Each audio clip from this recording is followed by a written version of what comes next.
Wallaggaa aanaa Ga'oo-Qebbeetti garee maafiyaa Bilxiginnaan saamichi uummata nagaa irratti raawwatamu daran hammaatee jiraachuun himame. Jaallamansiis Kaayyoo waan qindeeffate qaba. Godina Qeellam Wallaggaa aanaa Ga'oo-Qebbee ganda Baddeessaa Biichee bakka addaa Kamisee jedhamtu keessatti onkololeessa 22 2025 ergamtoonni Bilxiginnaa kanneen maqaa sakattaawwa bootiin qe'ee uummata nagaatti bobba'an saamicha garmalee fi reebicha hamaa jiraattota naannichaa irratti raawwachuu maddeen ONM'tti himan. Namoota qabeenyaan isaanii jalaa saamamuun gubate keessaa kanneen maqaan nu qaqqabe obbo Toofiq Jalaa sangaa tokko, obbo Burqaa Muhammad Jalaa sangaa tokko, Jamaaloo Toofiq Saadhaltii 8 qarshii 60,000 fi midhaan dabalatee qabeenya guutuu gubuun, Usmaan Abdullaziz Jalaa immoo qarshii 300,000 70,000 fi dunkaana guddaa qarshii miliyoona tokkotti tilmaamamu mancaasuun, Abdillaa Jalaa hoolota 3, Maaruu Jalaa immoo mana gurgurtaa moobaalii qabeenya guutuu waliin jalaa saaman, Iliyaas Abdallaa mana uffataa jalaa gubuun qabeenya qarshii miliyoona 2tti tilmaamamu jalaa fudhatanii deeman, Rashaad Taajuu Jalaa mana uffataa guutuu saamanii kan mancaasan yoo ta'u, Shaamil Abdallaa Jalaas mana uffataa jalaa saamuun mancaasanii deemuun, Miskuu Muhammadii fi Naziif Adam Jalaa qabeenya mana keessaa itti fayyadaman kan jalaa saamanii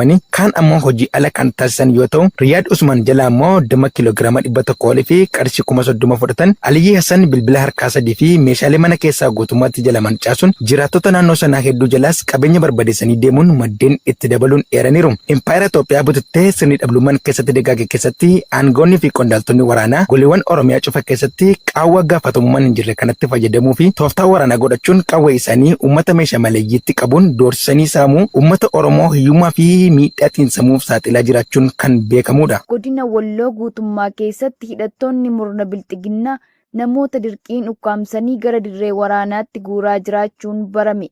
Jaalsabaafan waa gaarii dabalata qaba. Godina Wallootti ijaleewwan Bilxiginnaa dhaadannoo galaana diimaa dogoggoraan dhabne tolaanis ta'u lolaan ni deeffanna galaana diimaa deeffachuuf waliin haa kaanu jedhuu fi TPLF lola eegallaan jalqaban weerarti kanaaf kaanee gamtaan hidhachuun dirqama hunda keenyaati jechuun godina Walloo guutummaa keessaa namoota dirqiin ukkaamsanii dirree leenjiitti guuruu jabeessanii itti fufanii jiru. Haaluma kanaanis magaalaa Kamisee, aanaa Dawwaa Caffaa, aanaa Dawwaa Harawwaa, aanaa Harxummaa Fursee, aanaa Jillee Dhummuuggaa fi aanaa Baatee keessaa bifuma wal fakkaatuun namoota umurii fi saalaan osoo gargar hin fo'in namuma argan cufa maqaa biyyaaf loltu isinis biyyaan toltu jedhuun fedhii fi kaka'umsa namootaa malee akkuma amala isaanii gara dirree leenjiitti guuraa jiraachuu jiraattonni onoota kanneen irraa dubbisnee ONM'if gabaasanii jiru. Murni abbaa irree Bilxiginnaan osoo lolli Oromiyaa fi naannoo Amaaraa keessatti geggeeffamaa jiru kokkee hudhee isa qabaa jiru.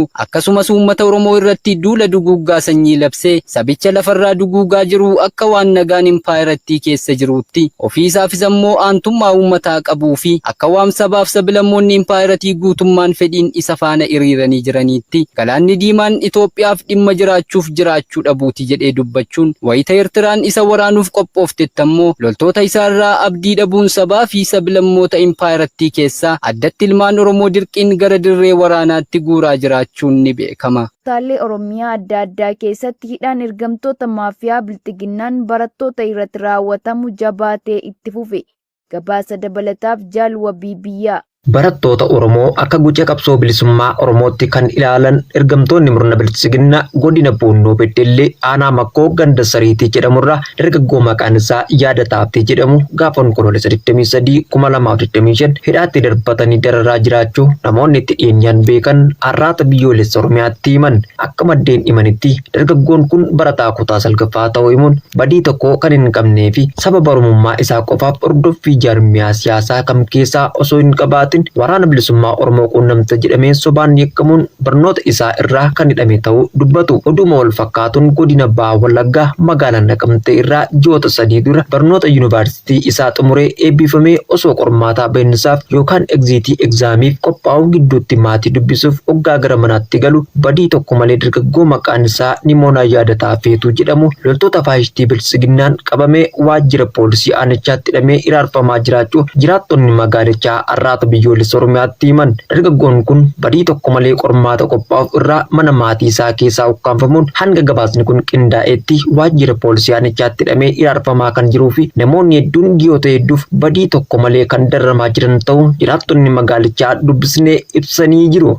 Godina Horroo Guduruu Wallaggaa aanaa Horrootti waraanni PP dargaggoo tokko hidhuun hiraarsaa jiraachuun dhaga'ame. Yaadannoo Oromiyaa dabalata qaba. Godina Horroo Guduruu Wallaggaa aanaa Horroo bulchiinsa magaalaa Shaambuu keessatti onkoloolessa 27 2025 waraanni PP dargaggoo maqaan isaa Dinqiisaa Shaambal jedhamu badii tokko malee qabeenya isaa baajaajii waliin hidhanii jiraachuu maddeen arraata biyyoolessa Oromiyaatti himan. Akka maddeen himanitti dargaggoon hidhame kun badii yookaan hirmaannaa dhaaba siyaasaa kamiyyuu qabaateef osoo hin taane maqaa sobaa hariiroo waraana bilisummaa Oromoo qabda jedhu itti maxxansuun qabeenya isaa kan ta'e baajaajii geejjibaa waliin waajjira poolisii aanaa Horroo magaalaa Shaambuu keessatti hidhanii raarsaa jiraachuu maddeen itti dabaluun dubbatu. Aanaa Horroo gandoota cufa keessatti waraanni PP sarbamiinsa mirgoota namoomaa kan duraan barameen olitti hammeessuun hawaasni nagaan bahaa fi gala isaaf yaaddoo hamaa keessa galuun lubbuu isaafiyyuu sodaachaa jiraachuu maddeen gamasii dubbisne dubbatu. Murni biltsiginnaa waraana isaa shiftummaan keessatti dagaage uummata nagaatti bobbaasuun gochoota hamminaa garaagaraa raawwachiisuu kan duraan barameen olitti itti fufee jiraachuun ni beekama. Bu'aa filannoo falmisiisaa ta'e gidduutti biyaan marsaa 8ffaa yeroo mirkaneessetti Kaameruun keessatti waldhabdeen dabalaa dhufe. Jaalbooree addunyaa dabalata qaba. Bu'aan filannoo pirezidaantummaa Kaameruun pirezidaantiin ganna 92 Pool Biyaa bara hojii haaraa dabarsee kenne labsuu hordofee waldhabdeen Kaameruun itti fufee jira. Guyyoota labsii seeraa kanaan dura magaalota hedduu keessatti walitti bu'insa hamaan kan mudate yoo ta'u namoota nagaa fi humnoota nageenyaa biratti miidhaan irra geera. Ministeerri bulchiinsa naannoo Pool Atangineejii anna filannoo irratti raawwatame jedhame irratti aariin dabalaa waan dhufeef mormitoonni naannolee hedduu keessatti rakkoo guddaa geessan jiran. Hiriirtonni tokko tokko humnoota nageenyaa waliin wal dhabdeen uumameen lubbuun isaanii kan dhaban yoo ta'u qondaaltonni hedduun ammoo lakkoofsa addaa osoo hin kennin akka miidhaman mirkaneessaniiru. Biyaan injifataa ta'uun erga labsamee yeroo muraasa booda maatii namoota jeequmsa uumameen lubbuu isaanii osoo hin barbaachifne dhabaniif mararfannaa ibseera. Ergaan isaa garuu deeggartoota mormitootaa filannoon kun bilisaas ta'e akka qabeessa akka hin taane jechanii dubbatan biratti aarii dhaamsuuf oomaa hin hojjenne. Kaadhimamaa mormituu beekamaan isaa Tikiroomaa Bakarii kan kanaan dura injifataa sirrii ta'uusaa labse ammas bu'aa manni maree heera mootummaatiin baase kuffiseera. Biyyaaf injifannoo fakkeessaa dhiyeessuuf kan qophaa'e bu'aa ciccitaa jedhee ibse balaaleffachuun deeggartoonni isaa waan anna filannoo ta'e ilaaluu irratti akka socho'an dhaamaniiru. Dorgommii kana irratti kaadhimamaa dubartii qofa kan taate Tomaayinoo Nidam Nijoa kan sadarkaa 5ffaa baatee bu'aa kanas qeeqxeetti. Bu'aan qorannoo kanaa fedhii birmadummaa uummata Kaameruun calaqqisiisuu akka hin dandeenye ibsuun sirna dhabdummaa bal'aa to'annoo fi seera irra deddeebiin cabsuu balaaleffatte. Akka heera mootummaa Kaameruunitti biyaan bu'aa ba'ee guyyoota 15 keessatti akka gaggeessuuf jira. Duraanis hooggantoota addunyaa yeroo dheeraaf tajaajilan keessaa tokko kan ta'e yoo ta'u jalqaba bara 1982 aangoo qabachuun boodarraa daangaa yeroo hojii kaafamuu isaatiin fayyadamoo ta'uun bulchiinsa isaanii itti fufuu dandeesseera jechuun amaloota mootummoota Afrikaa ta'uu Afrikaa News gabaase. Godina Bahaa Harargee aanaa Kombolchaa keessatti ergamtoonni PP maqaa gibiraan hawaasa saamaa jiraachuun dhaga'ame. Gabaasa qindaa'eef jaalkennaa saba. Godina Bahaa Harargee aanaa Kombolchaa gandoota aanichaa cufa keessatti hidhattoonni biltsiginnaa maqaa gibira lafaa jedhu sababeeffachuun tokkoon hawaasa aanichaa irraa qarshii 7,000 afaan qawween funaanaa jiraachuu jiraattonni arraata biyyoolessa Oromiyaaf ifoomsanii jiru. Akka jiraattonni gamasii himanitti kaadiroonni fi waraanni PP waliin ta'anii uummata aanichaatti bobba'uun maqaa gibiraan saamicha geggeessaa jiraachuu jiraattotni itti dabaluun himaniiru. Murni biltsiginnaa qofaatii diinagdee isa mudate irraa of damdamachiisuuf sababoota garaagaraa tarreessuun goleewwan Oromiyaa cufa keessatti nagahee seeraa tokko malee afaan qawween saamicha qonnaan bultoota irratti hammeessee jiraachuutu mul'ata. Murni ilmaan Oromoo irratti ajjeechaa hidhaa fi saamicha geggeessuun roorroo fi hiyyummaaf saaxilaa jiru biltsiginnaan afaan qawweetti dhimma bahuun golee Oromiyaa cufa keessatti gochaa gara jabinaa kan duraan barameen olitti raawwachaa jiraachuun ni beekama. Godina Bahaa Shaggar aanaa Boosat magaalaa Booleetti qondaalli waraana biltsiginnaa tokko qabeenya uummataa gurgurachaa jiraachuun ifoome.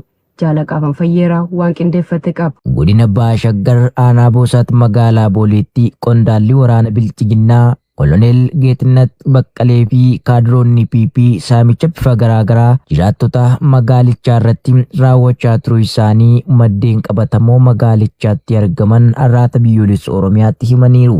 Haaluma kanaan ajajaa waraana PP kun waggaa 2 dura lola Tigraayitti bilchiginnaa waliin geggeeffame irratti hirmaachuudhaan kutaa waraanaa 32ffaa reejimentii 3ffaa hoogganuun saamicha geggeessaa kan ture yoo ta'u kutaa waraanaa 32ffaa erga diigamee booda gara kutaa 86ffaatti jijjiiramuun Oromiyaatti bobbaafamee muuxannoo saamichaa qabu bifa garaa garaatiin uummata Oromoo irratti raawwachaa akka jiru jiraattonni naannichaa ni dubbatu. Magaalichatti gaaddisa yookaan sheediiwwan adda addaa hojii dhabdootaaf jedhamee ijaarame humnaan oolfachuun dubartii maqaan ishee Wayinsheet jedhamtu kan mana nyaataa magaalichaa qabdutti galee akka golgaatti itti fayyadamuun hanga ammaatti sheediin sun harka ishee ta'uu fi kaabinoonni magaalichaa harka lafa jalaan itti fayyadamaa jiraachuu isaanii namoonni magaalicha keessa jiraatan itti dabaluun heeraniiru. Kana malees qondaalli waraana bilchiginnaa kun kaabinoota magaalichaa waliin wal ta'uun bu'uuraalee misoomaa kanneen akka jallisii gargaarsaaf dhaabbanni miti mootummaa maashinoota adda addaa jenereetira mootoraa fi tiraaktira qonnaa walumaa galatti qarshii impaayiratti miliyoona 8 olitti kan tilmaamamutti hojjechuuf ture. Abbaa qabeenyaa dhuunfaa Abiraawaash yookaan Medrook itti gurgurachuun uummatichi akka inni beelaaf saaxilamu taasisaniiru jechuun jiraattonni magaalichaa Oromiyaa Naashinaal Miidiyaatti himaniiru. Haalli kun hanga ammaatti kan hin jijjiiramne ta'uu fi hawaasni naannichaa rakkoolee garaa garaa murni bilchiginnaa saamichaa fi dararaa uumaniin rakkachaa akka jiranitti dabaluun addeessaniiru. Godina Walloo aanaa Hartummaa Furseetti abbaan maatii tokko ergamtoota bilchiginnaan reebamee yoo hidhamu aanaa Dawwee Harawaatti ammoo milishoonni sirnichaa shamarree tokko bakka buutee dhabamsiisuun ibsame. Dabalatasaaf Jaaljiksaa Sirnaa. Godina Walloo aanaa Dawwee Harawaatti milishoonni faashistii PP maqaa eegumsa naannoo jedhuun baadiyyaa aanichaa keessa buufatanii jiran onkoloolessa 28 bara 2025 ganda Adaaloo irraa shamarree maqaan ishee Faaxumaa Asanee jedhamtu badii tokko malee maatii biraa qabanii maqaa shakkamtuudha jedhuun ukkaamsuun hanga yeroo gabaasni kun qindaa'etti eessa akka geessan hin beekamin kan jirtu ta'uu fi lubbuun jiraachuun shamarree kanaas maatii fi jiraattota gandichaatti shakkii fi yaaddoo guddaa uumee jiraachuu jiraattonni arraata biyyoolessa Oromiyaa addeessanii jiru. Oduu hidhaatiin ammoo aanaa Hartummaa Fursee magaalaa Furseetti onkoloolessa 27 guyyaa wiixata gabaa magaalichaa waan ta'eef qonnaan bulaa fi abbaan maatii namni maqaan isaa obbo Muhammad Dalgaa jedhamu qorii ganda Eeltokkee irraa gabaaf magaalaa Fursee yeroo ba'u hidhattoonni sirnichaa akka nama badii dalageettitti marsanii maqaa ilma keetu bosona jira jedhuun qabanii erga gabaa keessatti uleen garmalee tumanii laaffisaniin booda gara magaalaa aanichaa Caffaa Roobititti hidhu jiraattonni itti dabaluun ifoomsaniiru. Abbaan maatii gara jabeeyyii murda gabroonfataa reebamuun hidhaatti darbatame kun reebicha hammaataa irratti raawwatameen yaala tokko osoo hin argatiin jiraachuu irraan kan ka'es yeroo ammaa fayyummaan isaa haala yaaddessaa irra kan jiru yoo ta'u ergamtoonni murna maafiyaa PP kun godina Walloo aanaa Hartummaa Fursee aanaa Dawwee Harawaa fi aanaa Baatee keessatti maqaa maatii qabsaa'otaati jedhuun dhiittaa mirgoota namoomaa hawaasa nagaa irratti guyyuu gaggeessaa kan jiran ta'uu jiraattonni dabalataan ifoomsaniiru. Godina Bahaa Wallaggaa aanaa Diggaatti loltoonni impaayaratti hawaasa nagaa ajjeesuu cimsanii itti fufan. Jaalbooree addunyaa dabalata qaba.